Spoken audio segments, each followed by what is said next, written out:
राजस्थान की वीरान धरती पर बसा था एक छोटा सा गांव श्यामपुर। दिन में ये गांव शांत और सामान्य दिखता था, लेकिन रात के समय यहाँ का माहौल अचानक बदल जाता। गांव के बीचों बीच एक पुराना कुआं था जिसे लोग शापित मानते थे।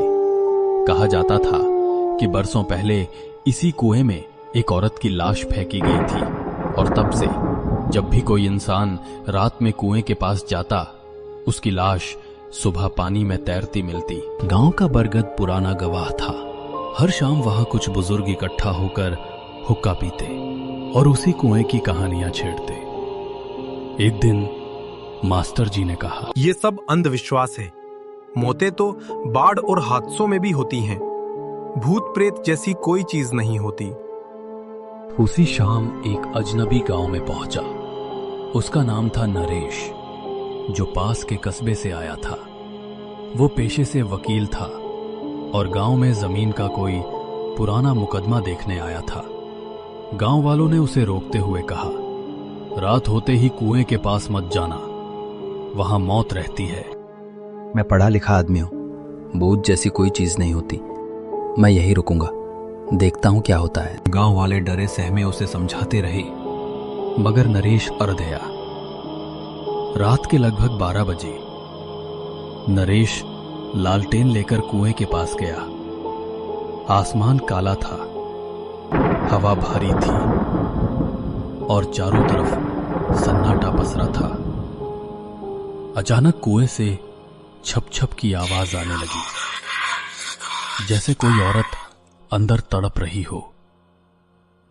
नरेश ने लालटेन ऊंची की और तभी कुएं से एक सफेद साड़ी में औरत निकल आई। उसके चेहरे पर आंखें नहीं थीं, बस 2 काले गड्ढे। बाल गीले होकर जमीन तक लटक रहे थे। वो औरत बुदबुदाई, मुझे इंसाफ चाहिए। नरेश डर के मारे पीछे हट गया, लेकिन उसके पैर जैसे जमीन से चिपक गए। गांव वालों ने अगली सुबह देखा कि नरेश कुएं के पास बेहोश पड़ा था। उसके शरीर पर गहरे नाखूनों के निशान थे। होश आने पर उसने गांव वालों को बताया। वो औरत कह रही थी कि उसे गांव के ठाकुर ने मारकर कुएं में फेंका था। उसका नाम चंदा था। जब तक उसकी हड्डियों को शांति नहीं मिलेगी, तब तक ये कुआं खून मांगता रहेगा। सुनकर गांव वाले सकते में आ गए। असल में चंदा का किस्सा गांव के पुराने लोग जानते थे। ठाकुर ने उसकी इज्जत लूटने की कोशिश की थी। विरोध करने पर उसे मार डाला और कुएं में फेंक दिया। गांव के पुजारी ने तंत्र मंत्र से कुएं की पूजा की। चंदा की अस्थियां बाहर निकाली गईं और विधि विधान से दफनाई गईं। लेकिन उस रात जब सब लोग चैन की नींद सो गए थे, कुएं से फिर कर कर की आवाज आई। औरत की वही भयानक हंसी गूंज उठी। मेरा खून बहाने वाला ठाकुर अभी जिंदा है। जब तक उसका खून इस कुएं में नहीं गिरेगा, मैं चैन से नहीं सोऊंगी। गांव वाले सहम गए और कहते हैं, तब से आज तक श्यामपुर गांव का वो कुआं वीरान पड़ा है। कोई उसके पास नहीं जाता और हर अमावस की रात कुएं से अब भी औरत की रोने और हंसने की आवाजें आती हैं। श्यामपुर गांव में पूजा पाठ के बाद कुछ दिन तक माहौल सामान्य रहा, लेकिन गांव के बुजुर्गों को मालूम था कि ये शांति झूठी है। असली तूफान अभी बाकी था। गांव के चौपाल में ठाकुर प्रताप सिंह बैठा था। उसका चेहरा सफेद पड़ चुका था। लोग चुपचाप उसे घूर रहे थे, क्योंकि सबको अब सच्चाई पता थी कि चंदा की मौत का जिम्मेदार वही है। किसी में हिम्मत है तो मेरा कुछ करके दिखाए। मैं इस गांव का मालिक हूं, कोई भूत प्रेत मुझ पर हाथ नहीं डाल सकता। नरेश, वो परदेसी वकील, अभी भी गांव में था। उसने गांव वालों से कहा, भूत की बातों को हल्के में मत लो। मैंने खुद अपनी आंखों से देखा है। चंदा की आत्मा तब तक शांत नहीं होगी जब तक ठाकुर को सजा नहीं मिलेगी। तू शहर का है, तेरी दखल यहां नहीं चलेगी। चुपचाप गांव छोड़ दे। नरेश चुप हो गया, लेकिन उसने ठान लिया कि वो इस रहस्य को खत्म करके ही जाएगा। अमावस की रात दिन बीतते गए और फिर आई अमावस्या। पूरा गांव खामोश हो गया। लोग दरवाजे बंद करके बैठे रहे, लेकिन ठाकुर ने शराब पीकर ऐलान किया, देखता हूं कौन सी चुड़ैल आती है। आज मैं उसी कुएं के पास बैठूंगा। वो बंदूक लेकर कुएं के पास जा बैठा। रात गहराने लगी। अचानक कुएं से खौलते पानी जैसी आवाज आने लगी। ठाकुर ने बंदूक तानी। तभी सफेद साड़ी में भीगी हुई चंदा की आत्मा कुएं से बाहर निकली। उसकी आंखें लाल अंगारों की तरह जल रही थी। उसने चीख कर कहा, ने मुझे मारा, मेरी इज्जत लूटी, अब तेरी बारी है। ठाकुर ने डर छुपाते हुए बंदूक चलाई, लेकिन गोलियां चंदा के शरीर से आर पार हो गई। अचानक कुएं से लाल पानी उबालने लगा और उसमें से कई काले हाथ निकलकर ठाकुर की टांगों को पकड़ने लगे। बचाओ, कोई बचाओ, बचाओ, कोई बचाओ।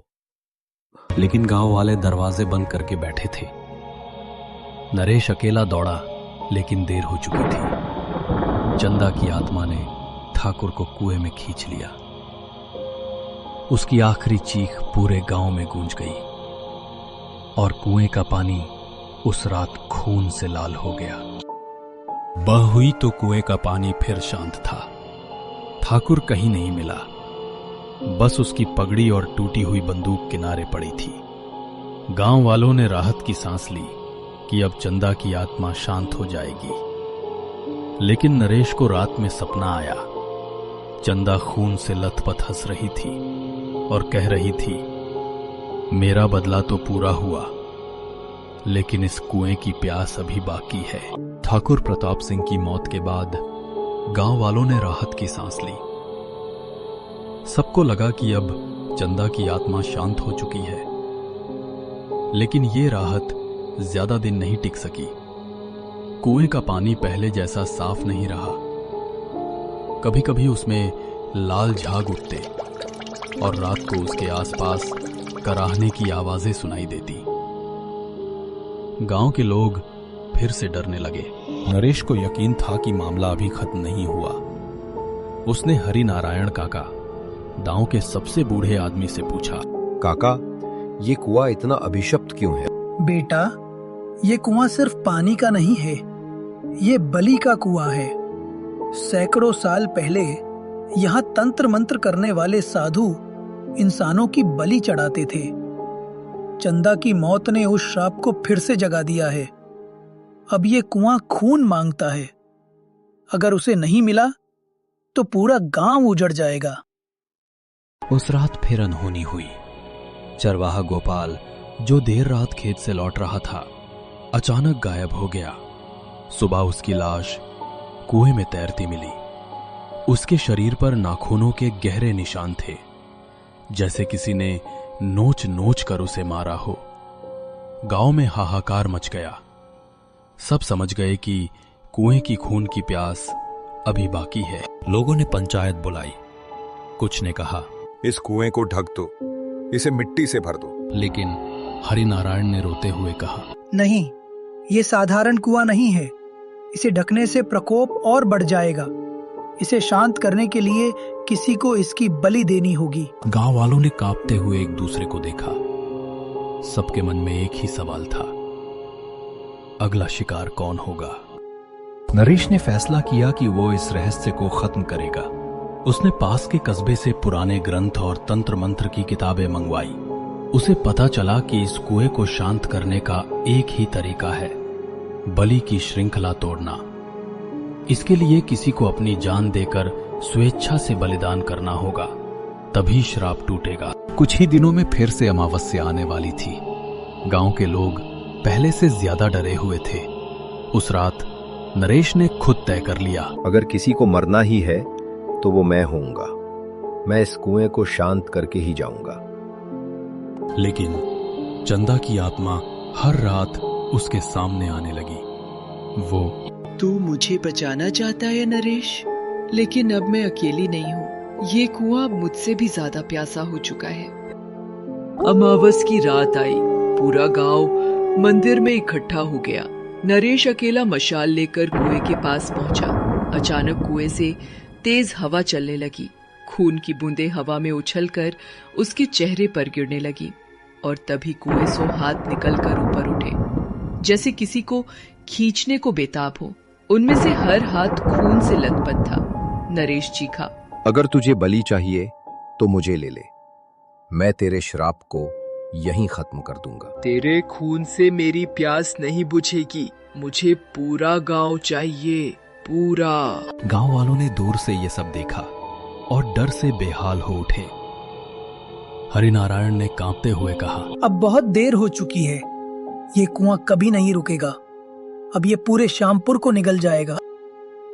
आए तो दिल से लाइक दबाएं और सब्सक्राइब करके घंटी जरूर दबाएं ताकि अगली कहानी सबसे पहले आप तक पहुंचे।